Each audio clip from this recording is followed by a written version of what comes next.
ఇవాళ ఒక్కొక్క ఎకరానికి రైతు భరోసా పేరుతో 15,000 రూపాయలు ఇస్తున్నారు. కౌలు రైతులకు కూడా 15,000 రూపాయలు ఇస్తున్నారు. ఎంతమందికి వేసారు? ఇలా ఉపాధి కూలీలకు, ఇలా ఉపాధి దానికి వ్యవసాయ దాన్ని అనుసంధానం చేస్తున్నారు. చేసి 12,000 రూపాయలు ఇస్తున్నారు. ఎంతమంది ఉపాధి కూలీలకు 12,000 రూపాయలు ఇచ్చారు?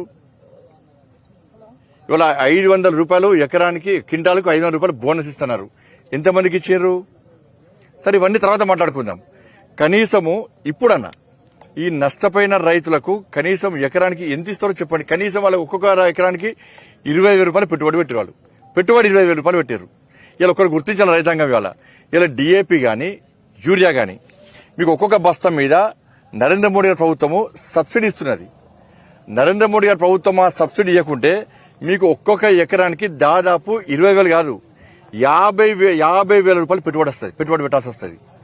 ఇలా నరేంద్ర మోడీ ప్రభుత్వం దాదాపు 20,000 రూపాయలు మీకు సబ్సిడీ రూపాయలు ఇస్తున్నది. ఇవాళ అందుకే 20,000 రూపాయలు 20,000 మాత్రమే పెట్టుబడి వస్తుంది, నష్టం జరుగుతున్నది. ఇలా నరేంద్ర మోడీ ప్రభుత్వం సబ్సిడీ కూడా 50,000 రూపాయలు పెట్టుబడి అవుతుంది, వాళ్ళ నష్టం 50,000 రూపాయలు నష్టం జరుగుతుంది వాళ్ళ.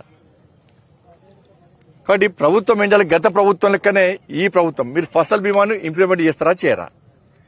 మళ్ళీ మీరు కూడా పంటల బీమా అని చెప్పి ఏదో కొత్త స్కీమ్ కలిసి టైం పాస్ చేస్తారా? ఇక గత ప్రభుత్వం ఫసల్ బీమాని ఇవాళ అమలు చేస్తే ఇవాళ ఈ నష్టం జరిగేది కాదు, వాళ్ళకి న్యాయం జరిగేది, న్యాయం జరిగేది. కాబట్టి రాష్ట్ర ప్రభుత్వం వెంటనే స్పందించాలి. ఇవాళ అంచనాల పేరుతోని, సమీక్షల పేరుతోని, నివేదికల పేరుతో దయచేసి కాలయాపనేయద్దు. ఇప్పుడు చూస్తున్న రైతులు ఎట్లేడుతున్నారు చూస్తున్నారు. ఇవాళ సరే, అనుకోకుండా జరిగినటువంటి ఈ ప్రకృతి వైపరీత్యాల వల్ల జరిగిన సంఘటన కావచ్చు, ఇబ్బంది కావచ్చు, కానీ దాన్ని ఆదుకోవాల్సిన బాధ్యత ప్రభుత్వాల మీద ఉంటుంది. తూతు మంత్రంగా మీరు చేసే ప్రయత్నం చేస్తే ఇలా మీరిచ్చిన హామీలే నెరవేర్చమంటాం. మేము 15,000 రూపాయలు రైతు భరోసా పని ఉంటున్నాం. కౌలు రైతులు కూడా 15,000 రూపాయలు ఇవ్వమంటున్నాం. ఉపాధి కూలీలకు 12,000 రూపాయలు ఇస్తున్నారు. మీరు వ్యవసాయానికి అనుసంధానం చేస్తున్నారు, వాళ్ళకి 12,000 రూపాయలు ఇస్తున్నారు. 500 రూపాయలు బోనస్ ఇస్తున్నారు.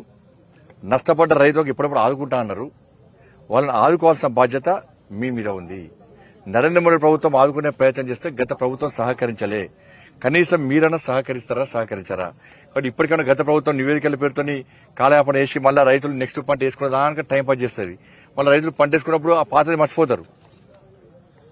వాళ్ళకి ఏం ఆశ లేదు, మళ్ళీ వేసిపోయి కొత్త పంట వేసుకుంటారు. మళ్ళీ పాతది మర్చిపోతారు. ప్రభుత్వం కూడా పాతది మర్చిపోయి కొత్త హామీ ఇస్తుంది. ఈ పాత హామీలు పోతాయి, కొత్త హామీలు పోతాయి, ఏ హామీలు నెరవేర్చారు. కాబట్టి ఇటువంటి పరిస్థితుల్లో కాంగ్రెస్ పార్టీ ప్రభుత్వం వెంటనే మేము విమర్శిస్తలేం, సూచన సలహాలు ఇస్తున్నాం. మేము తిడతలేం, ఎక్కడ కూడా విమర్శిస్తలేం.